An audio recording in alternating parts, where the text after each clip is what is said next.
Yeah, hello guys. I want to believe say Obi Ahwaye. Now, over the past couple of weeks, no, some incident be SC, and it really has prompted me. It got me thinking. Now, this is it. If there is any single person, okay, who believes in the Akan or the African idea of funerals, it is me. Why? Because I've done a couple of research work on Akan funerals and the African concepts of life and death. And so I have a little knowledge on these issues. And so we believe, African people believe that when the person dies, the person is embarking on a journey and that there is life after death and that death is not the end of a human being. Okay. So when you die now, you are embarking on another journey. And that journey, no, the end of your life on earth must be marked significantly. And I can for can be say near adeɛ wɔ no na ɔdie ɛnyɛ near ɛkɔm de no. Nti if I have lived my life, mabɔ me bra yie, ebia ma ware awo ma, ma yɛ adwumaden, ɛyɛ agyapadeɛ, ɛgya hɔ na sɛ mewu a, I expect to be given a befitting burial. Now, what is a befitting burial or a befitting funeral? I want to I want to believe, say, I'll be placed in a good, I'll be buried in a good casket. And that's my family will dress me up properly. And that's my funeral, my life will be celebrated. Just as we celebrate any other thing. There'll be food, there'll be drinks, all right, and all that kind of thing. My family will dedicate time to mark the end of my life. Okay, and you know, and this Akan or African concept of life and death, which it has bearings on the Christian ideology of life and death, because in the Christian belief, Christians believe say death is not the end of man, and that's a nipa wua. Nipa no, we believe say when the dead hears the voice of Jesus Christ, they shall rise up, all right, and come to live forever on earth, or come to live forever in a paradise earth. And it is a similar thing in the Akan mythology. Nti ọmụ ọmụ ya sị na ebusua obi wu na say spending money a ebusua dofu no na they are wasting money no. I totally disagree with them. So ma bobra ayɛ japadeɛ na sɛ bitafra akyɛ ma ho mpo na nkɔlaa ɛwɔ abusua ni betimi aboa bi na sɛ I mean I've lived my life. When I die, according to the Kant concept of life, you become a good ancestor. And who is a good ancestor? A good ancestor is Obia, Yeshua Sobobra, Obia, Yatude Badin, Obia, somebody whose life is worth emulating, worth remembering. Now, where from all this? That may your childhood friend be, or your neighbor. Our house to this guy's house, no, just about a block away or something. Like we grew up together virtually. We knew each other from age whatever to but this guy continued to live in the neighborhood, and this guy led a very hard life. I mean, abrabomu beye den man. Menim say tamamuswa no na the papa a diplomat, so they led a very good life. That was, I think, before he was about 10 years or like early 10, 12, 13, 14. But during Rawlins's time, they had to come back to Ghana, and life became very hard for this guy.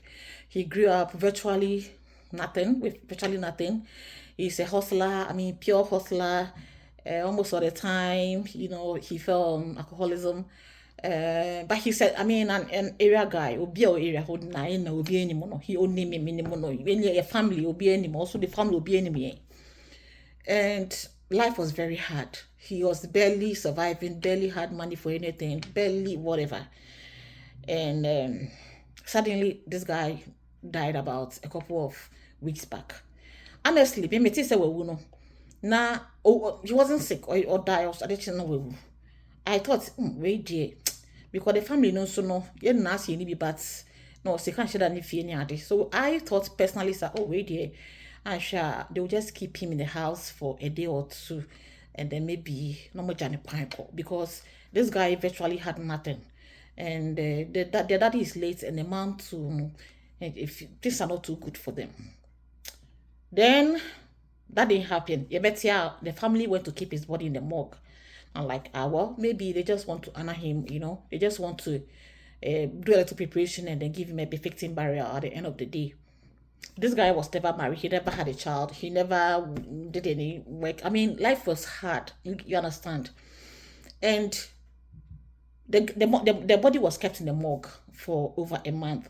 And I bet all close to a month. I was like, okay, maybe the family.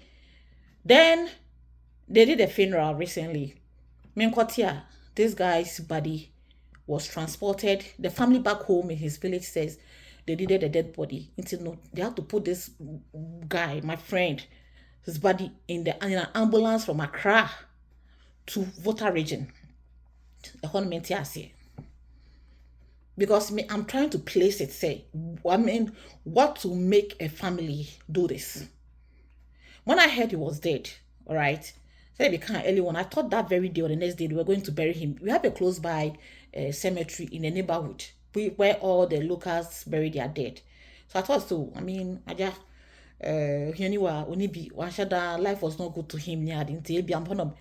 Only to be told, say, the family back home in the Volta region requested for his dead body. I'm like, what? Who are those family? This guy crying, they are requesting for his dead body, The family back home, do they even know that he exists? I mean, what part did the family play in his life?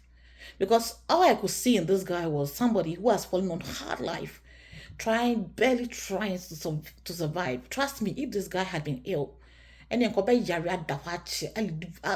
through pains near day. But God in his own wisdom did not let that come true. He was fit the next day, he died. And somebody somewhere thinks they should put the body in an ambulance to be transported right from Accra to the Volta region. Imagine the amount of money involved to transport this guy. This is somebody who barely had nothing. Every day, when shabbily dressed, yeah, Charlie. And to keep the body in the morgue for 1 month, how much? I mean, imagine the amount of money involved. And to add insult to injury, you take the body from Accra to the Volta region. I need answers. I don't understand this. I do not understand this. Say Obia, or okay, life is hard, but he has tried to live life. He maybe I mean, he tried to live life, and now the family helped him to live his life. And now we na what about the need free Accra, Ako, Bolgatanga, Krampuna, But there's somebody who life was extremely hard for, and I don't ever maybe meaning said the family no try to actually help him or something there. I can't tell. But from all that I know, and this is somebody I've known all my life, barely surviving, dies and you do this. I wish this guy could just come back to life one more time and slap the family straight in their faces. Because I say, maybe Obi will answer me. What does this mean? Is it really the case, say, Ebusiano dofunu more than the living being? And that's when I living, they'll be show, they'll be phobia, but who would then you suddenly, the very moment you fall asleep in death, you transform into something else. It was say, now you'll be another thing, because that is no kind of literature now. That is not what it pertains to. That is not what it means. Literature say, near dear one no di, near dear come dinner. And when you lead a good life, you deserve a good funeral. So what is it? I don't get it. Maybe somebody can help me. I mean, better understand this whole thing, because it's getting me crazy. It really getting me crazy. Thank you.